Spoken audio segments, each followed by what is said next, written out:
Once upon a time, there was a dear little girl who was loved by everyone who looked at her, but most of all by her grandmother, and there was nothing that she would not have given to the child. Once, she gave her a little cap of red velvet, which suited her so well that she would never wear anything else, so she was always called Little Red Cap. One day her mother said to her, "Come, Little Red Cap, here is a piece of cake and a bottle of wine. Take them to your grandmother. She is ill and weak, and they will do her good. Set out before it gets hot, and when you are going, walk nicely and quietly, and do not run off the path, or you may fall and break the bottle, and then your grandmother will get nothing.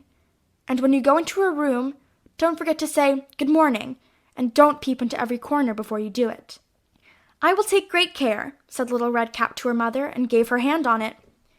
The grandmother lived out in the wood, half a league from the village, and just as Little Red Cap entered the wood, a wolf met her.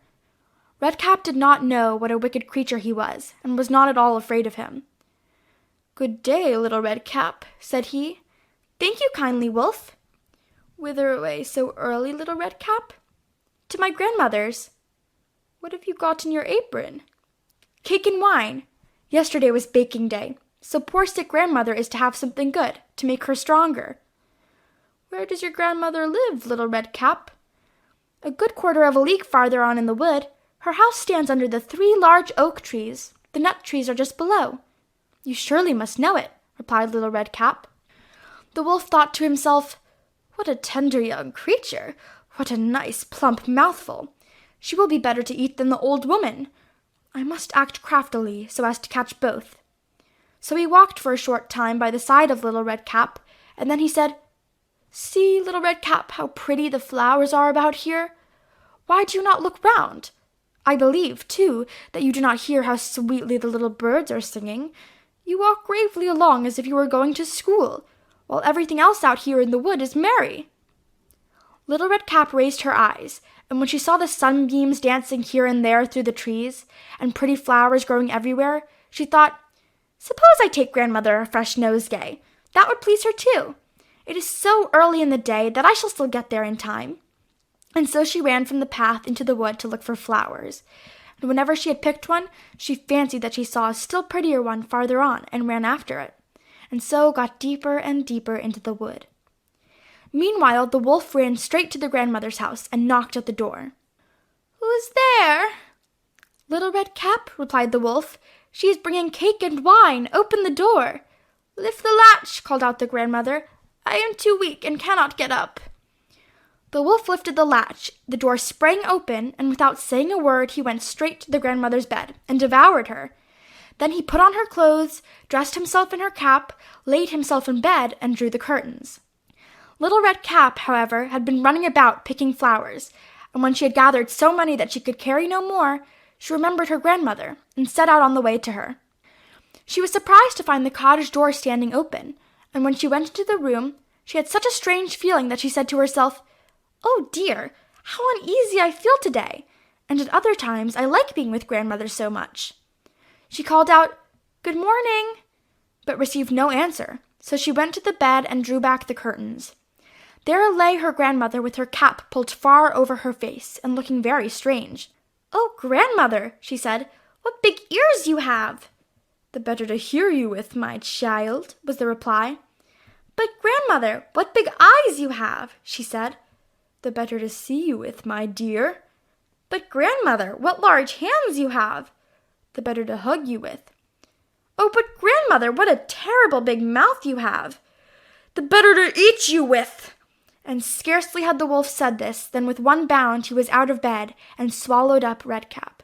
When the wolf had appeased his appetite, he lay down again in the bed, fell asleep, and began to snore very loud. The huntsman was just passing the house and thought to himself, "How the old woman is snoring! I must just see if she wants anything." So he went into the room, and when he came to the bed, he saw that the wolf was lying in it.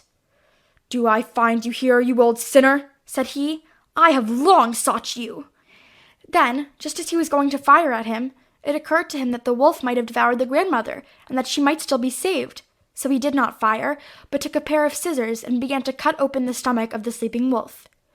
When he had made 2 snips, he saw the little red cap shining, and then he made 2 snips more, and the little girl sprang out, crying, Oh, how frightened I've been! How dark it was inside the wolf!" And after that the aged grandmother came out alive also, but scarcely able to breathe. Redcap, however, quickly fetched great stones with which they filled the wolf's belly, and when he awoke he wanted to run away, but the stones were so heavy that he collapsed at once and fell dead. Then all three were delighted. The huntsman drew off the wolf's skin and went home with it. The grandmother ate the cake and drank the wine which Redcap had brought and revived, but Redcap thought to herself, "As long as I live, I will never by myself leave the path to run into the wood, when my mother has forbidden me to do so." It also related that once when Redcap was again taking cakes to the old grandmother, another wolf spoke to her and tried to entice her from the path. Redcap, however, was on her guard and went straight forward on her way, and told her grandmother that she had met the wolf, and that he had said good morning to her, but with such a wicked look in his eyes, that if they had not been on the public road, she was certain he would have eaten her up. "Well," said grandmother, "we will shut the door, that he may not come in." Soon afterwards the wolf knocked and cried, "Open the door, grandmother. I am little Redcap, and am bringing you some cakes." But they did not speak or open the door, so the grey-beard stole twice or thrice around the house, and at last jumped on the roof, intending to wait until Redcap went home in the evening, and then to steal after her and devour her in the darkness. But the grandmother saw what was in his thoughts. In front of the house was a great stone trough. So she said to the child, "Take the pail, Redcap. I made some sausages yesterday, so carry the water in which I boiled them to the trough." Redcap carried until the great trough was quite full.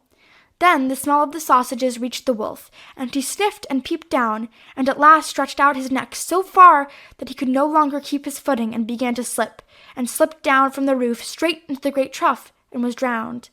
But Redcap went joyously home, and no one ever did anything to harm her again. End of Little Redcap by the Brothers Grimm. E se você assistiu o vídeo até aqui, muito obrigado. Se você puder, se inscreva, curta e compartilhe. E fique atento aos próximos vídeos que serão lançados no canal. Ok?